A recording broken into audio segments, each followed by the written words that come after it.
Let's start with Morocco versus Croatia. Morocco have an interesting squad with players like Hakim Ziyech from Chelsea, Achraf Hakimi from Paris Saint-Germain, and Noussair Mazraoui from Bayern Munich. To find out more, I called Moroccan football journalist Youssef Ghazouani about the national team's chances. Here's Youssef. To be honest, I think that we are in a very tough group with Belgium, with Croatia, and with Canada. I think Belgium is now the second at the FIFA ranking, so I think they have a very, very strong squad. Croatia also, who reached the finals at the last World Cup against France. But if you can play a good match against Croatia, the first match, then maybe there will be possibilities to grow in the tournament. But if you look at the squad of Morocco right now, we have very good players who play like Champions League, for example, Bounou, Seri, Mazraoui, who went to Bayern München. But we also have very, define them as weak, but players who will not play at a very good level. For the left back, we don't even have a second left back. The second left back is a left back who plays in Morocco, but is not that very good.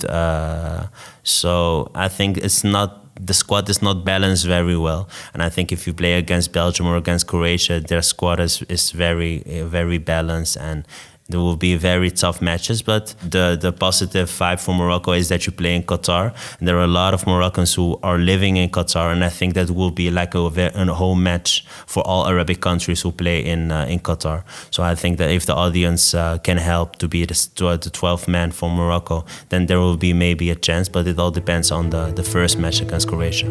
Croatia reached the final at the last World Cup in Russia, ultimately losing to France. Luka Modric is still the star of the team. The 29-year-old striker Marco Livaja is also part of the squad. And he's so popular that some fans made a rap song about him.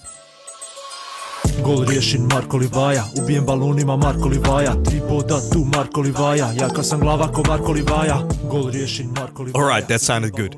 Next up, Germany versus Japan. Germany's Leroy Sané has unfortunately been ruled out of the game after he sustained a knee injury. I'm hoping Jamal Musiala will shine for Germany in this tournament. The 19-year-old is on fire for Bayern Munich and has the potential to become one of the best players in the world.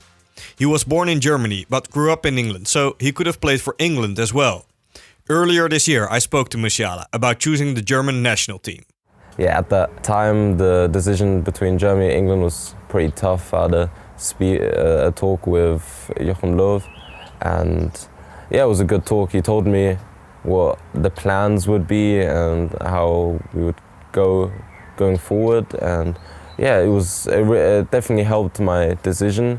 Also spoke with lots of the Bayern players and what's their opinion on my situation, and yeah, when everything came together, it was I just made the decision what would feel best with me. Japan's squad features a lot of players from European clubs, like Takahiro Tomiyasu from Arsenal, Ko Itakura from Borussia Mönchengladbach, and Daisen Maeda from Celtic. Right-winger Junja Ito from Stade Reims was an important player for Japan during the qualifiers, scoring 6 goals and assisting 8. The Samurai Blue are in a tough group with Spain, Germany and Costa Rica, so a draw against Germany would be more than welcome to increase their chances of making it out of this group. Let's talk about Spain versus Costa Rica. Spain's manager Luis Enrique left big names like David de Gea, Thiago and Sergio Ramos out of his squad. Golden Boy Award winner Gavi will be looking to make his mark this tournament. He'll probably be a starter with Pedri and Sergio Busquets in Spain's midfield. A lack of firepower up front always seems to be a problem for Spain though, and this time around it's the same. Alvaro Morata is likely to be the team striker, but with only 2 goals in his last 10 La Liga games for Atletico Madrid, he's not in the best form of his career. Costa Rica are managed by the Colombian manager Luis Fernando Suarez, who previously coached Ecuador at the 2006 World Cup and Honduras at the 2014 World Cup. This manager relies heavily on the veteran players, and that has worked out well for Costa Rica so far. For example, former Arsenal striker Joel Campbell, who featured at 2 previous World Cups for Costa Rica, is still part of the squad. The 18-year-old winger Jewison Bennett could be one of the team's breakout stars. He signed for Sunderland this season and is doing very well in the championship. The last game of the day sees Belgium take on Canada. Belgium have a relatively old squad with veteran players like Jan Vertongen, Axel Witsel and Eden Hazard. I spoke with my colleague Thomas Reisman, who is Belgian, about the country's expectations for this World Cup. Here's Thomas. For me personally, it has been a great joy to see the golden generation, or the so-called golden generation, because they haven't won anything yet, to see them play the last 10 years or so.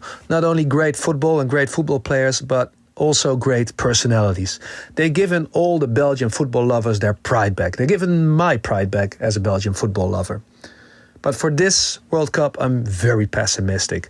Obviously, there's the injury of Lukaku, but the big problem is the defense. It's either too old and slow, or too young and inexperienced, or a combination of those two. And the whole of Belgium is pessimistic. If Belgium is going to survive the group phase, it will only be because of the world-class goalkeeper Thibaut Courtois and the best creative midfielder in the world, Kevin De Bruyne. But win or lose, the golden generation, or the so-called golden generation, will always be in my heart. Canada haven't qualified for a World Cup since 1986, so this will be a very special tournament for the North American country. Head coach John Herdman is the man responsible for Canada's climb up the international football ladder, with his aggressive and detailed tactics. Bayern Munich's Alphonso Davies is the team's biggest star, but the 22-year-old Canadian striker Jonathan David is on fire for Lille in the French Ligue 1 and could become another breakout star this World Cup. So, we have 4 tasty games to look forward to: Morocco versus Croatia, Germany versus Japan, Spain versus Costa Rica, and Belgium versus Canada. I hope you have a great World Cup day, and we'll see you again tomorrow. Look how far we've come.